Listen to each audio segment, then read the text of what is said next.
They do such a good job with that video. I woke up this morning just so excited about today. I actually got here at 2:40 this morning. I also have enough steroids in me to win a horse race. I grew up going to a church, deeply involved in it, and actually some of my earliest memories come from running up and down the halls of First Baptist Sandy Springs, wreaking havoc wherever I went. When I reflect back on my life, I have to say that so much of who I am, I owe to that church. It's not an exaggeration. It was a part of our family, just our daily family life. It was there sitting in the pews that I got to hear the gospel preached week after week and the Bible expounded. It's there that I came to know the Lord, and there I was baptized. It was in the Sunday school rooms there that I learned the Bible, taught by volunteers. Not an exaggeration to say, I learned more in those Sunday school rooms about the Bible than I did in seminary. It was there through Wednesday night dinners, family skate nights in the Life Center, had many birthday parties there. But it's there where I got to have my eyes opened and to first experience, this is my family, and to be invited into the joys of being part of the family of God. The hymns that I learned singing in those walls, those are still with me to this day.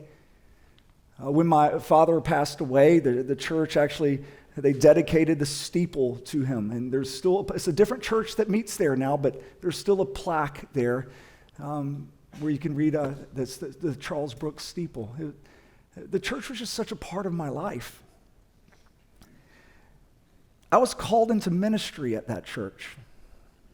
And so there would not even be a Redeemer apart from First Baptist Sandy Springs, let alone the ministries that we've been able to launch, not just here, but across the world.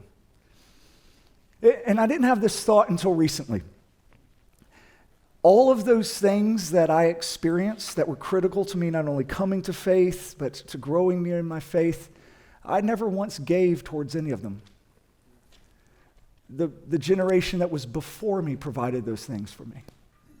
They sacrificially gave so that I could have a pew to sit in, so that I could have a Sunday school room to learn the Bible in, so that I could have a place for the family dinners to gather together. All those things they provided because they believed that the Lord was leading them to sacrificially give, not just towards themselves, but for the next generation. And I believe it's our turn to do the same. I believe that's where the Lord has us as a church, that it's our turn to sacrificially and joyfully give, not just so that we can continue to live into our convictions, but so that the next generation can. Because I bet the story that I shared about growing in the church and coming to faith, I bet that's many of your stories as well. That it was the previous generation that gave towards those things that helped shape you and lead you and grow you in the faith. And so I really am excited that it is now our turn. If you've been here for a while, 18 years, I've never made an ask. We don't even pass, plates or anything. We haven't made ask. I'm making the ask because I believe this is where the Lord is leading us. And so what I'm asking of our entire church is that you would just prayerfully consider what a 3-year pledge could be towards this. What the Lord might be moving you to give over a 3-year span towards this endeavor. And when I say pray, no, just go before the Lord. I say, Lord, how can I move from being interested in this to being invested in this? What would you have me give? And so next month, in about 4 or 5 weeks from now, that's when we'll be speaking more into this in the coming weeks. That's when we'll be taking up those pledges. But be praying for that in the meantime. And in the weeks ahead, we're gonna have forums and stuff for you to ask questions. We'll show more of what we'll be building and all of those things. But what I want to first go ahead and do is just kind of show you briefly what we will be building. And so Many of you have been at the property, and so I've already given you a tour, but for those of you who haven't, this is it right here. And here's our site map. So basically we have roughly around 25 acres. We have a couple of parking decks that can hold 1,200 cars. And then we have that green space there is about 12 acres of empty land. The first thing we're going to do is we're going to do some site work. We're going to bring in utilities. We're going to fix up the elevators. We're going to put new windows around that 9-story building. And then we're going to build this. This will be our education building, our children's building. It is roughly 2.5 times the size of our current Hughes building. It's a 3-story tall building there. And this will enable us not to just meet our current needs, but also to meet our future needs. And then we will be building this. We're called a commons area because I know you guys hate using the word fellowship hall. And for some reason, so it's just a common space where you can fellowship. It's about the size of this area right here. Actually, if you were just set up chairs, you could set up about 400 chairs in it. But it's a place where before and after a service, you could just linger and be unrushed to meet with your family and have those conversations. And then we're creating those outdoor spaces there also where you can spill out into those places. The nice thing about having these parking decks is we don't have to build all this asphalt parking around the church. And that's what most churches are. You know, they're surrounded by nothing but a parking lot. But we get to develop these green spaces. That field that's over there on my right that leads up to, Lord willing, our amphitheater, that field's about 100 yards long. That's the size of this. And I'm already picturing all the kids running around after a service. This is where we can have our best worst fest. We can have our common meals.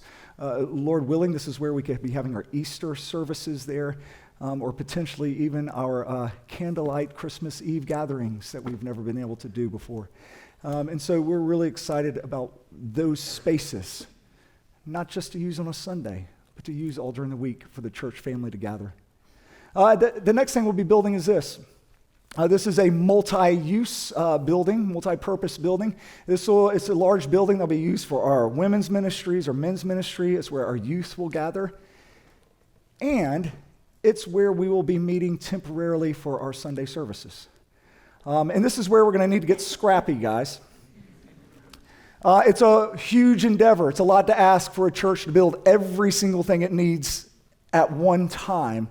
And so what we want to do is we want to stage this. And so we believe that we could build all of this, what I've just shown you, and that would enable us to go ahead and to get on site and to be able to live into our convictions. But you're not going to have this on a Sunday morning. Not for a little bit, not for a little season. So we're going to get scrappy. And by scrappy, I mean I might be asking you guys to look on Facebook Marketplace and bring in those pews and just like mix match whatever we need. We're going to throw it in there. We are the parking deck church, people. We could do this. Ultimately, we will be building a sanctuary, which will go right here on the site map there. Future sanctuary, which will look something like this. Hopefully this feels familiar to you. It should. It's based off of this place. And essentially what we've done is we've just moved the back wall back a few feet. I think it's about 8 feet. We've moved back, and we've just widened it out. And by doing those two simple things, we move our capacity from 649 people to almost 1,800 people. You almost triple your capacity while at the same time keeping the intimacy. And the singing is going to be beautiful. I mean, when you picture almost the singing in the round and you have this part of the church singing to the other part of the church, that was just a very important thing for us as we were designing this. And so that's where we're going. But first, we're going to get on site. We're going to build those other buildings first. And the cost of that is $27 million, which is a lot for our church. And so it will take what I talked about earlier, us sacrificially, joyfully giving towards that. It'll take all of us. It's a little embarrassing for me to say I'm 52 years old and I've never had to do that. I've never had to give, like for a capital campaign or to give that. And the Lord has just awakened up in me this kind of new excitement that it's my turn and I get to do this. And so be praying over what you might be able to give over a 3-year period. And once again, we'll be having all these different town halls and things over the next few weeks, and we'll give you more information about this. With that, first go team. Let's look at God's word together.